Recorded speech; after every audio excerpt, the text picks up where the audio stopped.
مکہ مکرمہ کی فتح سے جب رسول اللہ صلی اللہ علیہ وسلم فارغ ہوئے تو طائف کا علاقہ ہے قریب، طائف میں جو قبائل آباد تھے اس وقت، ان میں سے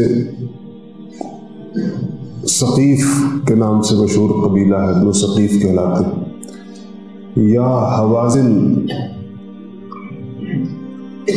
تو یہ حوازن اور ثقیف کے قبائل جو ہیں، یہ جس جگہ پر آباد تھے اس جگہ کو حنین کہتے تھے، اسی لیے یہ غزوہ جو ہے یہ غزوہ حنین کے نام سے مشہور ہے۔ قرآن پاک میں بھی اس کا ذکر ہے، جو آیات میں نے آپ کے سامنے پڑھی، وَيَوْمَ حُنَيْنٍ إِذْ أَعْجَبَتْكُمْ كَثْرَتُكُمْ، اللہ تعالیٰ نے ذکر فرمایا۔ یہ بڑے جنگجو قبائل تھے اور جنگی صلاحیت کی بہت زیادہ تھی۔ فتح مکہ کے وقت ان کو یہ اندیشہ ہوا، فتح مکہ کے بعد، کہ اب نبی کریم صلی اللہ علیہ وسلم کسی بھی وقت ہم پر حملہ کر سکتے، کیونکہ مکہ فتح ہو گیا۔ بعض سیرت نگاروں نے تو یہ لکھا ہے کہ جب نبی کریم صلی اللہ علیہ وسلم کا لشکر مدینہ منورہ سے نکلا تھا مکہ مکرمہ کے لیے، تو چونکہ آپ نے اطلاع نہیں کی تھی کہ یہ لشکر، اس لشکر کا رخ کس طرف ہے، رازداری سے کام لیا تھا، اور آپ کا فرمان بھی یہ ہے کہ اپنے کاموں کے اندر رازداری سے مدد لو، تو آپ نے نہیں بتایا تھا کہ لشکر کدھر جا رہا ہے۔ اس وقت بھی لشکر کی خبر تو تھی، لیکن یہ علم کسی کو نہیں تھا کہ یہ کس طرف جا رہا ہے، تو اس وقت بھی ان کو یہ خطرہ ہوا کہ شاید یہ ہماری طرف آ رہا ہے، طائف کی طرف آ رہا ہے۔ تو کچھ تیاری انہوں نے اس وقت کر لی تھی، پھر انہیں پتہ چلا کہ لشکر مکہ مکرمہ کی طرف گیا ہے، اور پھر مکہ کے اندر اللہ جل شانہ نے فتح نصیب فرما دی، تو ان کے خطرے کے اندر مزید ایک طرح سے اضافہ ہو گیا۔ تو یہ لوگ تیار ہو کر مقابلے کے لیے آئے کہ قبل اس سے کہ ہم پر کوئی حملہ ہو تو ہم خود حملہ کر لیں۔ یہ تقریباً 20,000 کا لشکر تھا، اور مالک ابن عوف ایک 33 سالہ نوجوان تھا، 30 سالہ، اس کی سربراہی میں لشکر تیار ہوا تھا۔ حوازن کا ایک آدمی تھا جس کا نام درید ہے، یہ بہت بوڑھا تھا، اتنا بوڑھا تھا کہ اس کی پلکیں، اس کی بھویں اس کی آنکھوں پہ آئی ہوئی تھی، سب بوڑھے آدمی کی بھویں نیچے آ جاتی، سفید ہوتا، اور یہ بالکل زیادہ ہلنے جلنے قابل نہیں تھا، نابینا بھی ہو گیا تھا۔ لیکن چونکہ یہ جنگجو قبائل تھے، اس کو جنگ کی جو حکمت ہوتی ہے، یا جنگ کی جو صلاحیت ہوتی ہے، یا اس کا جو علم ہے، وہ بڑا زوردار تھا اس کا۔ تو یہ اس کو ساتھ لے آئے تھے چرپائی کے اوپر ڈال کر، کہ اس سے مشورہ لیں گے، بڑی عمر کے لوگوں سے مشورہ لینا چاہیے۔ اس کے بعد ایک کام اور جو عوف نے کیا، جو مالک بن عوف ہے، جو اس لشکر کا سربراہ تھا، اس نے یہ کہا کہ اپنے اہل و عیال کو ساتھ لے لیں، بیوی بچوں کو، سب کو، اور اپنا مال بھی ساتھ لے لیں، مال بھی، عیال بھی، خاندان بھی اور مال بھی۔ اور اس کی حکمت اسے یہ بیان کی کہ جب یہ بچے اور بیوی بھی ساتھ ہوں گے اور مال اموال بھی ساتھ ہوگا، تو ہم لوگ پھر بے جگری سے لڑیں گے، ہمیں خیال ہوگا کہ بس یہ سب کچھ میدان جنگ کے اندر ہی ہے، خود بھی میدان میں ہیں، اور عورتیں بھی میدان میں ہیں، اور بچے بھی میدان میں ہیں، اور مال اموال بھی میدان میں ہے، تو بس پھر انسان آخری ڈو اور ڈائی والی لڑائی جو ہوتی ہے وہ پھر تب لڑ سکیں گے۔ تو جب یہ جگہ ایک جگہ پہنچے جس کو اوطاس کہتے ہیں، تو درید نے، چونکہ اس کو نظر تو آتا نہیں تھا، اس نے پوچھا کہ یہ کون سی جگہ ہے، لشکر کہاں پہنچا ہے، کون سا مقام ہے؟ تو لوگوں نے کہا یہ اوطاس ہے۔ اس نے کہا کہ یہ جنگ کے لیے بڑی موزوں جگہ ہے، نہ یہ زمین اتنی زیادہ سخت ہے کہ کوئی گرے تو اس کو چوٹ لگے، اور نہ اتنی زیادہ نرم ہے کہ اس کے اندر اونٹوں کے اور گھوڑوں کے، انسانوں کے پاؤں دھس جائیں۔ ادھر ہی وہ لگاؤ، پڑاؤ ڈالو، اور یہاں اگر مسلمان یہاں آتے ہیں تو یہ جگہ جنگ کے لیے ٹھیک ہے۔ وہاں لوگ رک گئے تو اس کو آوازیں آئیں بھیڑوں کی، بکریوں کی، بچوں کی۔ نظر تو اس کو نہیں آتا تھا، اس بوڑھے کو، درید کو۔ اس نے پوچھا کہ یہ بھیڑیں بکریاں اتنی ساری کیوں ساتھ ہیں، اور یہ بچوں کی آوازیں اور عورتوں کی آوازیں آ رہی؟ تو کسی نے کہا کہ جو ہمارا لشکر کا جو سردار ہے مالک ابن عوف، اس نے کہا تھا کہ یہ ساتھ لے لیتے ہیں سب کو۔ تو اس نے کہا کہ بہت بڑی غلطی کی، بہت بڑی غلطی کی۔ جنگ میں سوائے نیزے اور تلوار کے کوئی چیز کام نہیں آتی۔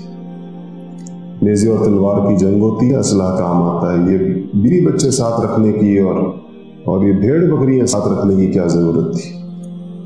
اس لیے ان کو یہاں سے بھیج دو، اتنا دور بھیج دو کہ اگر ہمیں شکست ہو جائے اور ہم بھاگیں تو ان کو وہاں سے لیتے ہوئے جائیں، اور اگر ہمیں اور مسلمان اگر ان تک پہنچنا چاہے تو بھی ان کے پاس بھی کوئی فرار کا رستہ ہو، اور فتح ہوگی تو ان کو لے لیں گے۔ تو لیکن مالک بن عوف جو اس لشکر کا نوجوان سپہ سالار تھا، اس نے ماننے سے انکار کر دیا۔ اس نے کہا بابا جی کی جو جوانوں کی جو رائے ہوتی ہے بوڑھوں کے بارے میں عام طور پر، اس نے کہا کہ بابا جی کی عمر زیادہ ہو گئی، اس کی آ گئی، تو یہ جو ان کا مشورہ ہے یہ درست نہیں ہے، اور میں نے جو طے کیا وہی درست۔ اور پھر لوگوں سے کہا کہ اگر تم لوگوں نے میرا کہا نہیں مانا تو میں تو اس جنگ کے اندر اپنا سب کچھ لگانے کے لیے لے آیا ہوں، میں پھر خودکشی کر لوں گا۔ تو لوگوں نے کہا چلو مان لی اس کی بات۔ نبی کریم صلی اللہ علیہ وسلم مکہ مکرمہ میں حوازن کے 20,000 کے لشکر کی اطلاع ملی، آپ تیاری کا حکم دیے۔ کچھ لوگ ایسے تھے مکہ مکرمہ میں، بعض بڑے لوگ جیسے صفوان ابن امیہ جو امیہ ابن خلف کے بیٹے تھے، سہیل ابن عمر، حکیم ابن حزام، یہ بات بڑے بڑے لوگوں کے بارے میں آتا ہے کہ انہوں نے اسلام قبول نہیں کیا تھا۔ حکیم ابن حزام نے کر لیا تھا، باقی لوگوں نے نہیں کیا تھا، اور یہ بھی مسلمانوں کے لشکر میں ساتھ چل پڑے۔ آپ صلی اللہ علیہ وسلم 10,000 کا لشکر مدینہ منورہ سے لے کر آئے تھے۔ 2,000 لوگ وہ تھے جو فتح مکہ کے موقع پر مسلمان ہوئے، یا بعض ان میں نہیں بھی ہوئے، وہ اس جنگی تیاری میں شریک ہو گئے۔ 12,000 کا لشکر تھا مسلمانوں کا جو حنین کی جانب نکلا، اور یہ اسلامی تاریخ کا سب سے بڑا لشکر تھا۔ خود فتح مکہ کا لشکر ہی بڑا تھا، 10,000 پہلی دفعہ نکلے تھے، لیکن یہ 12,000 تاریخ اسلام میں پہلی دفعہ نکلے۔ اس موقع پر آپ صلی اللہ علیہ وسلم نے کچھ ان سے جنگی مدد بھی لی جو لوگ ابھی مسلمان نہیں ہوئے تھے، چونکہ سیرت کی ساری چیزیں ثابت کرتی ہیں، مسلمانوں کے لیے طرز عمل کو طے کرتی، اس سے پتہ چلتا ہے اگر مسلمانوں کی کسی کافر سے لڑائی ہو تو وہ کسی دوسرے کافر سے جنگی مدد لے سکتے۔ آپ نے صفوان ابن امیہ سے کہا کہ ان کے پاس زرہیں تھیں بہت زیادہ، بہت بڑا ایک ذخیرہ تھا زرہوں کا، جو سونے کا وہ لوہے کا جو لباس پہنا جاتا، تو آپ نے ان سے کہا کہ زرہیں چاہیے۔ انہوں نے سوچا کہ تو آپ کا دور ہے، آپ تو ویسے بھی لے سکتے ہیں، تو ان کو بھی اندیشہ ہوا جو فاتح کرتے ہیں ایسے موقعوں پر۔ انہوں نے کہا کہ یہ غصب ہے، یعنی آپ مجھ سے زبردستی لے رہے ہیں، ظاہر ہے میرے پاس تو کوئی حل نہیں ہے۔ آپ نے کہا نہیں، یہ عاریتن ہے، یہ ادھار ہے، لے کر استعمال کر کے تمہیں واپس کریں گے۔ اسی طرح آپ نے گھوڑوں کی مدد مانگی۔ جب چل پڑے تو چونکہ لشکر 12,000 کا تھا اور اس سے پہلے کبھی 12,000 مسلمان گئے نہیں، تو کسی کے منہ سے نکل گیا، کسی نوجوان کے، کہ لن نغلب اليوم من قلت، کہا کہ اب ہم قلت کی وجہ سے مار نہیں کھا سکتے۔ اللہ تعالیٰ کو یہ بول پسند نہیں آیا، تو اللہ تعالیٰ نے کہا کہ وَيَوْمَ حُنَيْنٍ إِذْ أَعْجَبَتْكُمْ كَثْرَتُكُمْ، حنین کے دن کچھ لوگوں کے دل پر اپنی کثرت کا ناز پیدا ہو گیا، اور اللہ تعالیٰ یہ چاہتے ہیں کہ انسان صرف اللہ کے بھروسے پر لڑے، اور اللہ کے لیے ہو اور اس کا توکل اور اعتماد اللہ پر ہو، نہ قلت سے وہ خوفزدہ ہو اور نہ کثرت کا اس کو کوئی ناز پیدا ہو اس کے اندر، یا کثرت کے اوپر اس کی نگاہ نہ جائے، تو پھر اللہ تعالیٰ تربیت بھی فرماتے ہیں اور اصلاح بھی فرماتے ہیں. خاص طور پہ جن لوگوں سے تعلق اتنا زیادہ ہوتا ہے ان کی اتنی جلدی کرتے ہیں. کافر کو تو ڈھیل دیتے ہیں اور ایسے نافرمانوں کو بھی بہت ڈھیل دیتے ہیں جن کے لیے اللہ نے ابدی عذاب جہنم کا تیار کر رکھا. ان کے ساتھ دنیا کے اندر معاملہ ختم کرنا، یا دنیا میں ان کو پاک کرنا یا صاف کرنا یا ان کی تربیت کرنا، یا ان کے اندر کوئی غلط خیال پیدا ہو جائے تو اس کی اصلاح کرنا یہ ضروری نہیں ہوتا. تو نکلے مسلمان اور یہ لوگ ایک جگہ پر آمنا سامنا ہوا. یہ گھات لگا کر یہ لشکر بیٹھا ہوا تھا رستے کے اندر. مسلمان تو یہ سمجھ رہے تھے کہ ہمیں حوازن کے جگہوں تک جانا ہوگا، لیکن اس کا اندازہ نہیں تھا کہ رستے میں کس جگہ وہ آمنا سامنا ہو سکتا ہے. تو جب یہ وادی حنین میں پہنچا مسلمانوں کا لشکر، تو یہ 20,000 حوازن ایسی جگہوں پر بیٹھے ہوئے تھے کہ ان کو بالکل اندازہ نہیں تھا کہ یہ بارگی ایک ایسا حملہ ہوگا، اور یہ لوگ ایک دم تاریکی کے اندر مسلمانوں پر حملہ کرتے ہیں. ایسا حملہ ہوا کہ وہ جو خاص طور پر وہ 2,000 لوگ جو نئے نئے اسلام لائے تھے اور جن کو طلقاء کہتے ہیں، تو ابھی مکہ سے اسلام لے کر گویا کہ آ رہے تھے، ان میں تو سب سے پہلے بھگدڑ مچی. تو وہ بھگدڑ مچی اور ایسی زوردار بھگدڑ مچی کہ کسی کو نہیں پتہ چل رہا تھا. ایک تو رات کی تاریکی، ایک اوپر سے اچانک حملہ، تو کچھ پتہ نہیں چلا کہ کون جس کا رخ جس طرف ہے، کیونکہ جو رات کی تاریکی میں گھات لگا کر جو حملہ ہوتا ہے اس میں حملہ کا رخ معلوم نہیں ہوتا کہ کس جگہ سے تیر آ رہے ہیں، کس جگہ سے نیزے آ رہے ہیں، اس کا علم نہیں ہوتا. تو تتر بتر ہو گیا لشکر. اس وقت نبی کریم صلی اللہ علیہ وسلم جس خچر پہ سوار تھے جس کا نام دلدل تھا، اور یہ وہ تھا جو آپ کو شاہ مصر نے تحفے کے اندر بھیجا تھا خط، تو اس پر آپ تھے اور آپ اس کو ایڑ لگا رہے تھے، اس کو زور لگا رہے تھے کہ وہ جائے جس طرف حملہ آور. آپ صلی اللہ علیہ وسلم کی غیر معمولی شجاعت تھی اور بہادری تھی. حضرت عباس رضی اللہ تعالیٰ عنہ وہ ساتھ تھے، آپ کے چچا ہیں، آپ کے عمر قریب ہے، تھوڑا سا فرق. ان سے آپ حضور نے کہا کہ بیعت رضوان والوں کو، جن کے ساتھ صلح حدیبیہ پہ جنہوں نے درخت کے نیچے بیعت کی تھی موت پر، ان کو آواز دو. حضرت عباس کی آواز بہت اونچی تھی. ویسے مشہور تھا عرب کے اندر، بنو ہاشم ان کو جہوری الصوت کہتے ہیں کہ آوازیں ان کی اونچی ہوتی ہیں، اور یہ عرب کے اندر بہت بڑی فضیلت سمجھی جاتی تھی. ظاہر اس زمانے میں اسپیکر تو نہیں ہوتے تھے، تو آواز کا بھاری ہونا اور اونچا ہونا، ایسا اونچا ہونا جو دور تک جا سکے بغیر کسی مشکل کے، اس کو بڑے اوصاف میں سمجھا جاتا تھا. بنو ہاشم کا یہ وصف بڑا مشہور تھا کہ ان کی آوازیں اونچی. تو حضرت عباس نے آواز لگائی کہ یا اصحاب السمرہ، او کیکر کے درخت کے نیچے بیعت کرنے والوں جنہوں نے رسول اللہ سے 1.5 سال پہلے بیعت کی تھی موت کے اوپر.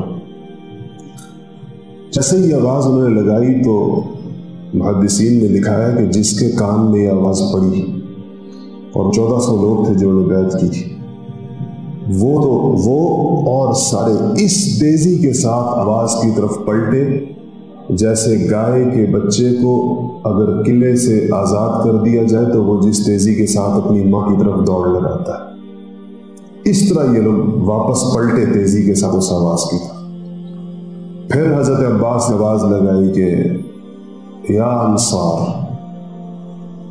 اور جب یہ لوگ ہر طرف سے حضور کے پاس آئے جو بیچ میں بگدڑ کی وجہ سے تنہا رہ گئے تھے، تو آپ لشکر کی طرف پیش قدمی فرما رہے تھے، تو نبی کریم صلی اللہ علیہ وسلم کی زبان پر یہ بول دیکھے کہ انا النبی لا کذب، انا محمد بن عبد المطلب، کہ میں وہ نبی ہوں جو جھوٹا نہیں ہے، اور میں عبد المطلب کا بیٹا محمد ہوں۔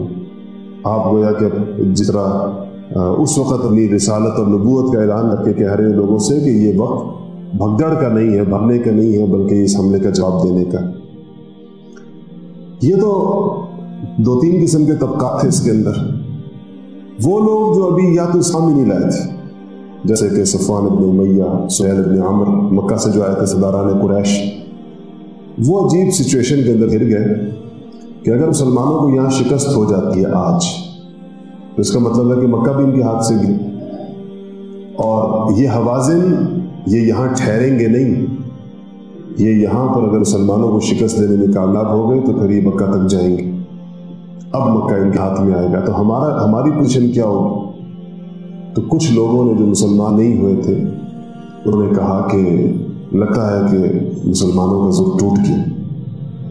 صفوان ابن امیہ حالانکہ مشرک تھے بھی، مسلمان نہیں ہوئے، انہوں نے کہا کہ تیرا منہ خاک آلود ہو، تیرے منہ میں خاک ہو، ہم مجھ پر کوئی قریشی حکومت کرے کہ محمد رسول اللہ ہمارے رشتہ دار ہے قریشی، یہ مجھے 1000 درجے زیادہ قبول ہے جائے اس کے کہ حوازن کا کوئی بندہ ہم پر حکم چلایا آخر مکہ پر۔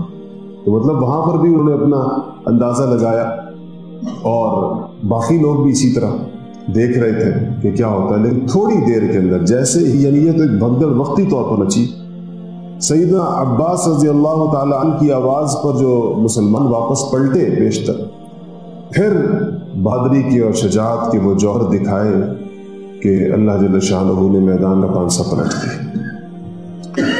نبی کریم صلی اللہ علیہ وسلم نے 2 چیزیں کی، ایک آپ نے کنگر اٹھائے زمین سے اور شاہ الوجوہ کہہ کر کافروں کی طرف پھینکے، اور ایک صحابہ کہتے ہیں کہ آپ نے ایک نعرہ لگایا درمیان کے اندر کہ انہزموا، شکست ہو گئی ان کو، اور آپ کے اس دلیرانہ آواز کے ساتھ بھی، اور یہ جو آپ نے کنکر پھینکے جس کے ساتھ ہی گرد و غبار اڑا آپ کے کنکر پھینکنے سے، اور کہتے ہیں جب وہ گرد بیٹھی تو حوازن کے لوگ جو ہیں وہ تیزی کے ساتھ شکست کھا کر بھاگ رہے تھے، ادھر ادھر جا رہے۔ آپ صلی اللہ علیہ وسلم نے قسم کھا کر کہا تھا انہزموا ورب محمد، ان کا محمد کے رب کی قسم ان کو شکست ہوگی۔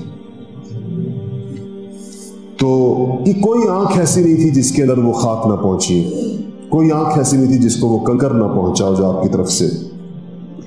صحابہ کہتے ہیں کہ ہم نے عجیب منظر دیکھے تھے۔ ایک صاحب تھے جن کا نام شیبہ بن عثمان تھا، یہ اس جنگ میں، یہ بھی انہی لوگوں میں سے تھے جو مکہ سے ساتھ آئے تھے، مکہ کے تھے۔ ان کا باپ وغیرہ چچا بدر اور احد کے اندر مارے گئے تھے۔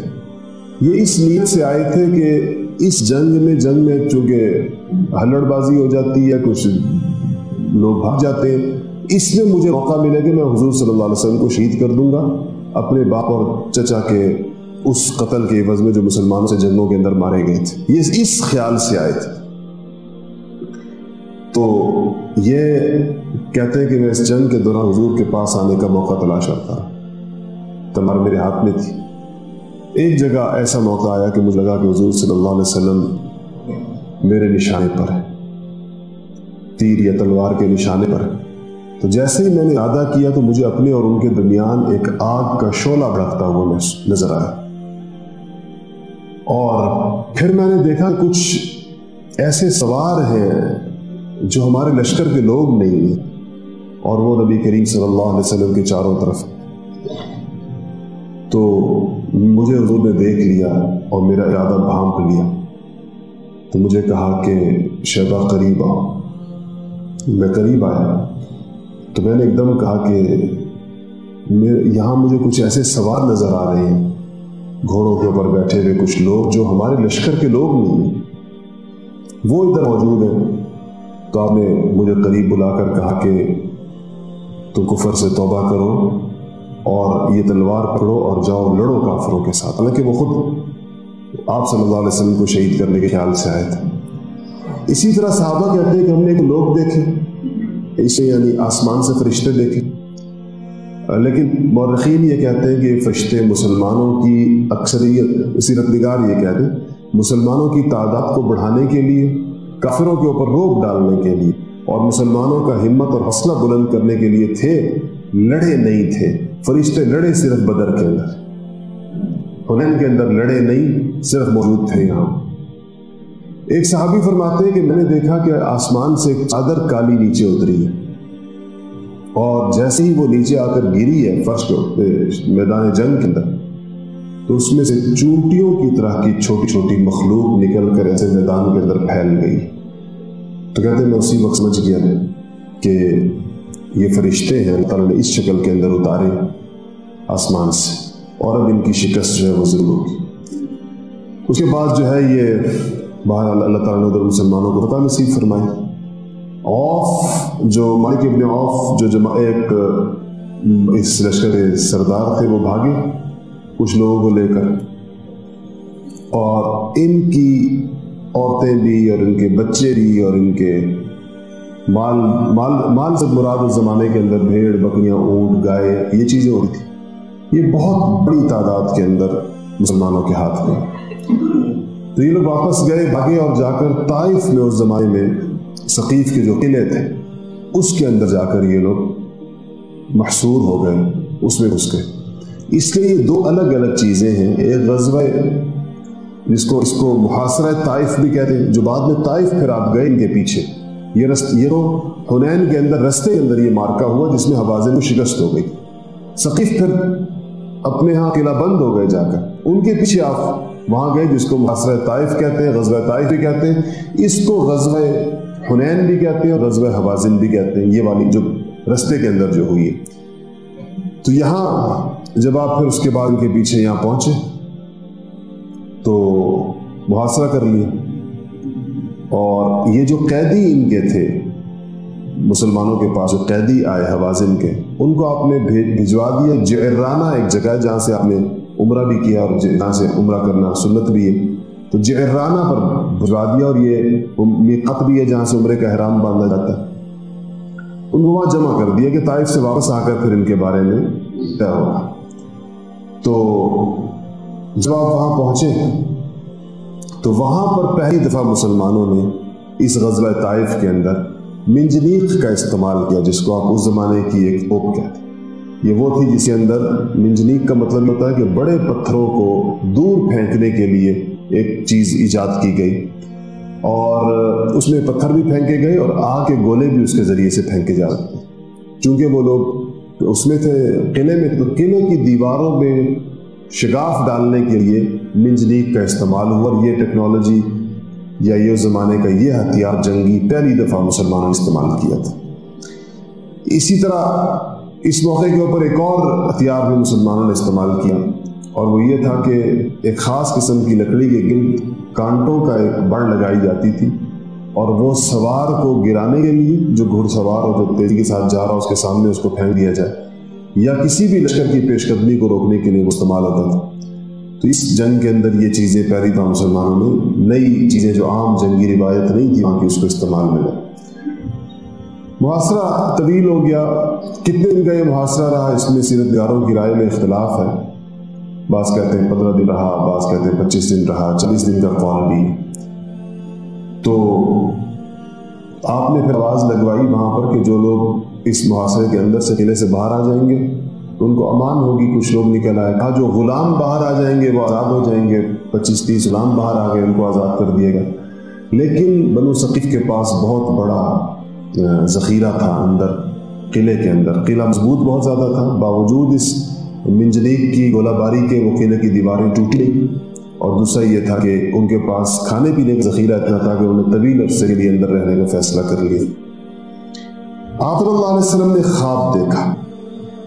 آپ نے خواب یہ دیکھا کہ آپ کو دودھ کا پیالہ پیش کیا گیا، اور اس دودھ کے پیالے میں کسی مرغے نے ٹھونگا مارا جسے وہ پیالہ گر گیا۔ تو آپ نے یہ خواب سیدنا ابوبکر صدیق رضی اللہ تعالیٰ عنہ کو بیان کی، نبی کریم صلی اللہ علیہ وسلم۔ حضرت ابوبکر صدیق رضی اللہ تعالیٰ عنہ نے اس کی یہ تعبیر فرمائی، کیسے لگتا ہے کہ اس محاصرے سے ہمیں فتح نہیں ہوگی، ان کو ابھی شکست نہیں ہوگی۔ تو آپ نے پھر ایک اور صاحب کو بلایا جو بڑی جنگی مہارت رکھتے تھے، ان سے پوچھا کہ محاصرہ جاری رکھا جائے یا چھوڑ دیا جائے؟ تو انہوں نے کہا، عرب جس طرح گفتگو کرتے ہیں اپنے محاورے میں، انہوں نے کہا کہ لومڑی اپنے بھٹ میں ہے، اگر آپ کھڑے رہیں گے تو بالآخر ہاتھ آ جائے گی. جو شکاری لوگ ہیں جس سے خرگوش لومڑی اپنے سوراخ میں چلی جائے، بھٹ اس کو کہتے ہیں، تو کہا کہ اس میں ہے، اگر آپ کھڑے رہیں گے تو آ جائے گی ہاتھ، بالآخر نکلے گی باہر، اور اگر آپ نہیں کھڑے رہتے اور آپ تشریف لے جاتے ہیں تو یہ لوگ کوئی نقصان کرنے کی پوزیشن کے اندر نہیں ہے، کوئی نقصان نہیں ہے اس کے اندر.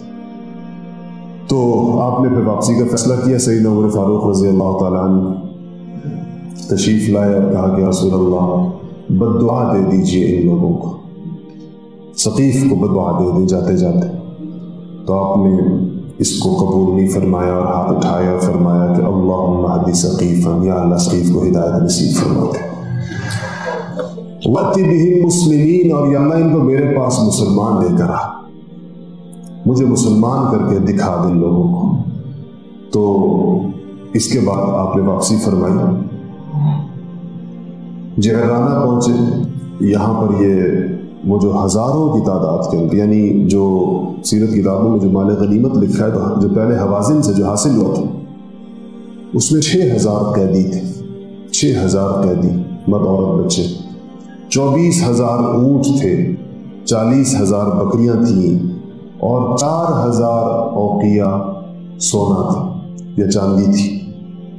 آپ نے پھر حوازن کا انتظار کیا کہ یہ لوگ آئیں گے مذاکرات کے لیے، اپنے قیدی اپنے بیوی بچے چھڑوانے کے لیے، لیکن نہیں آئے. 10 دن ان کا انتظار کیا جعرانہ کے اندر. پھر آپ نے وہ قیدی تقسیم کر دی، اور ہر ایک جو مجاہدین تھے، جو صحابہ تھے، ان میں یہ سارا مال غنیمت تقسیم کر کے گئے. جب یہ تقسیم ہوگا تو تب حوازن کا وفد آیا، اور یہ چونکہ طائف کا علاقہ تھا، اس جنگ کے اندر بنو سعد نے بھی حصہ لیا تھا. اور بنو سعد طائف کا وہی قبیلہ ہے جہاں نبی کریم صلی اللہ علیہ وسلم رضاعت کے زمانے میں بچپن کے اندر رہا. اما حلیمہ سعدیہ بنو سعد کی تھی، حتیٰ کہ حضور کی رضائی بہن حضرت شیمہ، جس کو ہمارے یہاں لفظ شیمہ لوگ بچیوں کا نام رکھتے ہیں، اصل میں لفظ عربی کے اندر شیمہ ہے. تو حضرت شیمہ وہ بھی اس میں تھی، اس لشکر کے اندر تھی. تو جب 12ویں دن حوازن کے لوگ آئے، اور جو عربوں کا طریقہ تھا کہ ان کے ہاں خطیب کی بڑی اہمیت ہوتی تھی، بولنے والے کی، اور انہوں نے آ کر تقریریں کی اور انہوں نے آ کر اشعار پڑھے، اور وہ اشعار بڑے زوردار ہیں. امن علینا رسول، اے رسول اللہ ہمارے اوپر مہربانی فرمائیں. اور حضور سے کہا کہ یا رسول اللہ، یہ جو لوگ ہیں، یہ جو عورتیں ہیں آپ کے پاس، یہ جو بچے ہیں، یہ عورتیں آپ کے رضائی قبیلے کی خواتین ہیں، ان میں وہ بھی ہیں، یا آپ کی رضائی خالائیں ہیں، رضائی پھوپھیاں ہیں، اور یہ اس عورت کے رشتہ دار ہیں جس کے پستانوں کا دودھ بچپن میں آپ کے منہ میں تھا. اس طرح دلوں کو نرم کرنے والی شاعری کی ان لوگوں نے. تو آپ تو تھے رحیم و کریم، آپ نے ان سے فرمایا کہ جو کچھ میرے حصے میں آیا ہے، اور جو کچھ بنو ہاشم اور بنو عبد المطلب کے حصے میں آیا، میرے ان قریبی رشتہ داروں کے، میرا اپنا خاندان ہے جس کے حصے میں آیا، وہ سب تمہارا ہے. لیکن جو باقی مسلمانوں تقسیم کیا جا چکا ہے، ان سے واپس کیسے لیا جائے؟ اس کا طریقہ پھر آپ نے کہا یوں کرو، ظہر کی نماز ابھی ہوگی، اور نماز کے بعد تم لوگ کھڑے ہو جانا، یہ جو خطیب ہیں حوازن کے، اور تم مسلمانوں سے یہ اپیل کرنا سب سے. تو پھر میں بھی کہوں گا اپنی بات. تو مجھے امید ہے کہ جس کو مل چکا ہے، چونکہ وہ اس کا مالک ہو چکا ہے، وہی اس کو چھوڑ سکتا ہے، تو وہ لوگ چھوڑ دیں. ظہر کی نماز ہوئی اور حوازن کے خطیب کھڑے ہوئے، اور انہوں نے بڑی زوردار تقریریں کی، اور حضور کی ذات کے رشتوں کا واسطہ دیا کہ ہمارے قیدی چھوڑ دیں. نبی کریم صلی اللہ علیہ وسلم خود کھڑے ہوئے اور فرمایا کہ یہ تمہارے بھائی ہیں، یا کہ مسلمان ہوئے. یہ 12 لوگوں کا وفد تھا، پھر اس نے اسلام قبول کیا. آپ نے کہا انہوں نے یہ مانگا ہے، میں نے اپنا اور اپنے خاندان کے حصے میں جو بھی قیدی آئے تھے، میں نے سارے کے سارے ان کو واپس کر دیے. اور تم سے بھی یہ درخواست کرتا ہوں کہ ان کے قیدی آزاد کر دو، اگر کوئی بلا قیمت آزاد کرنے پر تیار نہ ہو، کیونکہ ان کے اندر میں نے بتایا کہ مکہ کے وہ لوگ بھی تھے جو بھی مسلمان بھی نہیں ہوئے، غنیمت ان کو بھی ملی تھی، اور وہ بھی تھے جو ابھی مسلمان ہوئے، اور وہ جو بامر مجبوری مسلمان ہوئے وہ لوگ بھی بیچ میں تھے 2000، تو یہ لوگ بھی بیچ میں، ان کو بھی غنیمت تقسیم ہو چکی۔ تو آپ نے فرمایا کہ جو بلا قیمت مفت آزاد کرنے پر تیار نہ ہو تو وہ مجھ سے اس کا معاوضہ لے، میں خرید لیتا ہوں۔ تو ظاہر بات ہے کہ صحابہ میں سے کون ایسا ہوگا جو یہ کہے؟ تو کہتے ہیں کہ اسی وقت 6000 قیدی آزاد کر دیے گئے۔ یہ تاریخ اسلام کے اندر قیدیوں کی سب سے بڑی یکمشت آزادی تھی، اور لوگ کہتے ہیں کہ تاریخ عرب کی بھی سب سے بڑی آزادی تھی کہ یکمشت ایک لمحے کے اندر 6000 قیدی اس طریقے کے ساتھ چھوڑ دیے جائیں، یہ اس سے پہلے لوگوں نے نہیں دیکھا تھا۔ جب یہ قیدی آئے تھے تو پھر انہی میں سے حضرت شیمہ بھی آئی تھی۔ ان کو جب گرفتار کیا، وہ عورتیں بچے جو ساتھ تھے، تو انہوں نے لوگوں سے کہا کہ میں تمہارے پیغمبر کی رضائی بہن، مجھے ان کے پاس لے کر جاؤ۔ حضور صلی اللہ علیہ وسلم نے 2 ڈھائی سال 3 سال 4 سال کی عمر میں ان کو دیکھا تھا، ظاہر بات ہے کہ اس کے بعد نہیں دیکھا تھا، اور آپ نے جب وہ آئیں تو انہوں نے کہا کہ حضور سے کہا کہ میں آپ کی رضائی بہن ہوں، اور میرے ہاتھ پر آپ کے دانتوں کا وہ نشان آج بھی موجود ہے جو بچپن میں آپ نے مجھے کاٹا تھا۔ تو آپ صلی اللہ علیہ وسلم اتنے خوش ہوئے، آپ کی آنکھوں میں آنسو آ گئے، چادر بچھائی اپنی، اور ان کو کہا کہ اس پر بڑے اعزاز و اکرام کے ساتھ بٹھایا، اور پھر آپ نے ان سے کہا کہ اگر آپ میرے پاس رہنا چاہیں تو میں عزت و احترام سے آپ کو اپنے پاس رکھوں گا، اور اگر اپنے قبیلے واپس جانا چاہیں تو آپ کو اپنے قبیلے واپس بھیج دوں گا۔ انہوں نے کہا کہ اسلام قبول کیا؟ انہوں نے کہا کہ میں اپنی قوم میں واپس جانا چاہتی ہوں۔ حضرت شیمہ نے کہا تو حضور اکرم صلی اللہ علیہ وسلم نے ان کو چلتے ہوئے کئی اونٹ، بکریاں، غلام، لونڈیاں یہ ان کو تحفے میں دی، اور ان کو اس طریقے کے ساتھ رخصت فرمایا۔